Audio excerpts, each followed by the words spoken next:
ஆண்டவர் ரட்சகருமாகிய இயேசுவின் நாமத்திலே வாழ்த்துகிறேன். ஏசாயா 54:3.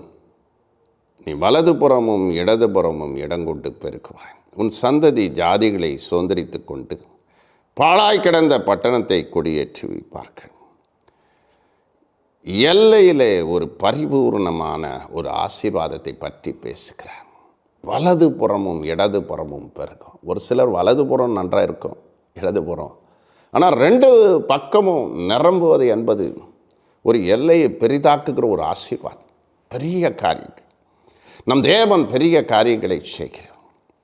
அதே சமயத்தில் சொல்கிறார் ஏசாயா 54:2, உன் கூடாரத்தின் இடத்தை விசாலமாக்கு, உன் வாசல்கள் திரைகள் விரிவாகட்டும், தடை செய்யாதே, உன் கயிறுகளை நீளமாக்கி உன்னை உறுதிப்படுத்து.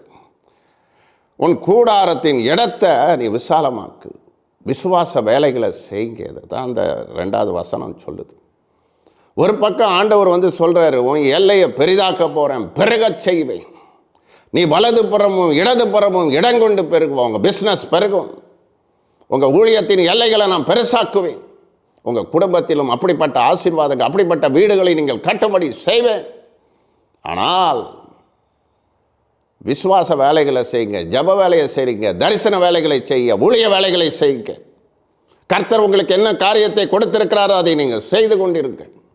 கண்டிப்பாக நீங்கள் வலதுபுறமும் இடதுபுறமும் இடங்கொண்டு கூடாரத்தின் எல்லைகளை விசாலப்படும். என் எல்லையை பெருசாக்குன்னு சொல்கிறதில்ல, பிரயோஜனம் இல்லை. ஆபிரகாமை பார்த்து சொன்னார், நீ எழுந்து தேசத்தின் நீளம் அகலம் உயரம் அம்மட்டோ நடந்து திரியினார். அதையெல்லாம் உனக்கு நான் தருவேன். இப்படியே ஆண்டவர் ஆசீர்வதிக்க வல்லமையுடையவராக இருக்கிறேன்.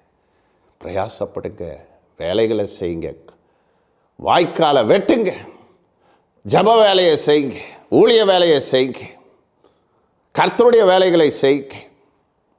அதுபோல் குடும்பத்தில் உங்களுக்கு கொடுக்கப்பட்ட ஒவ்வொரு வேலைகளையும் நீங்கள் செய்து கொண்டிருக்க, உங்களுக்கு கொடுக்கப்பட்ட உலக பிரகாரமான வேலைகளையும் நீங்கள் செய்து கொண்டு இருக்க, பிஸ்னஸை செய்து கொண்டே இருக்க, கர்த்தர் உங்களை ஆசீர்வதிப்பார்.